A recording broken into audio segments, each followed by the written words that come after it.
Opposition کو دیوال میں نہ چنا جائے. ہمارا لیڈر جیل میں ہے, اس کی بیوی جیل میں ہے, اس کو ایکسس نہیں ہے, ڈاکٹر کی ایکسس نہیں ہے, آنکھ خراب ہے. یہ ہیومینیٹیرین گراؤنڈ پہ بھی کیا جا سکتا ہے. تو مہربانی کر کے اس پہ آپ رولنگ ضرور دے دیں, ہمیں جواب چاہیے. جی بیرسٹر گوہر صاحب. جی مہربانی واک آؤٹ کرتے ہیں. جناب اسپیکر, میں صرف ایک پوائنٹ آؤٹ یہ کرنا چاہ رہا تھا اور بڑا ضروری ہے. ہمارے دو لیڈران صاحبان نے بحث کی ہے, مولانا صاحب نے بھی بات کی تفصیل کے ساتھ اور چکزئی صاحب نے کیا ہے. یا متعلقہ حکومت کے فیڈرل منسٹرز نہیں ہیں جو اس کا پورا رسپانس دے سکے. یہ نہ پرائم منسٹر صاحب ہے, نہ ڈپٹی پرائم منسٹر ہے, نہ فائنانس, نہ انٹیریئر منسٹر صاحب موجود ہے, نہ فارن منسٹر صاحب موجود ہے. انہوں نے 4 پوائنٹس آپ کے سامنے رکھے. میں آئینی ایک قانونی نقطہ اٹھا رہا ہوں.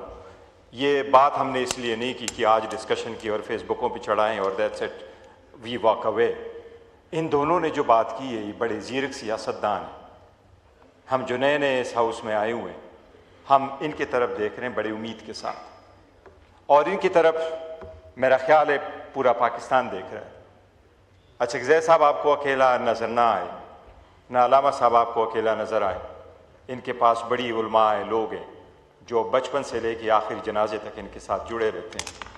اور اسی طرح چکزئی صاحب کے ساتھ جو ہمارا لیڈر آف دا اپوزیشن ہے, بائی اینڈ لارج ہر جگہ یہی مانا جاتا ہے کہ اس وقت 70% لوگ ہمارے ساتھ جڑے ہوئے ہیں.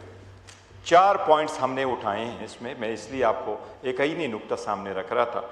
ایک انہوں نے ٹیررزم پہ بات کی ہے, دوسرا انہوں نے فارن پالیسی کے جو ایشو آپ کے سامنے رکھے, تیسرا فیوچر کورس آف ایکشنز کے لیے انہوں نے کچھ پوائنٹس رکھے ہیں, اور چوتھا آپ کے لیے بڑا امپورٹنٹ رکھا ہے خان صاحب کی ملاقات اور ایکسس کے بارے میں.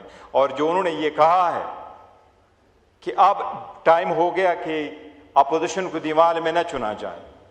ہمارا لیڈر جیل میں ہے, اس کی بیوی جیل میں ہے, اس کو ایکسس نہیں ہے, ڈاکٹر کی ایکسس نہیں ہے, آنکھ خراب ہے. یہ ہیومینیٹیرین گراؤنڈ پہ بھی کیا جا سکتا ہے. تو سیریس ایشو میں اس لیے آپ سے ریکویسٹ کروں گا کہ اللہ اکبر اللہ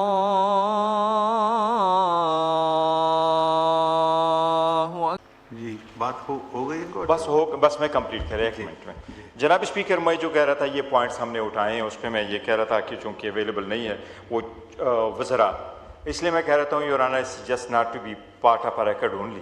اس پہ آپ رول 17 آپ کو اتھرائز کرتا ہے اسمبلی کے رولز. ایسے ایشو پہ آپ ڈائریکشن دے دیں, رولنگ دے دیں, تاکہ کل ہمیں ان کا جواب ہر حال میں مل جائے. ایسا نہ ہو کہ ہم نے بس یہ بات کر لی and we walk away with this one. ہمیں جواب چاہیے. اس پہ رولنگ دے, یہ والی اس کے رولنگ دے دے, مہربانی ہوگی. اسپیکر صاحب کے پاس اس کے ساتھ آپ ڈائریکشن دے دے, اسپیکر دے دے کہ یہ اس کے ساتھ آ جائے. مہربانی کر کے اس پہ آپ رولنگ ضرور دے دیں, ہمیں جواب چاہیے. شکریہ.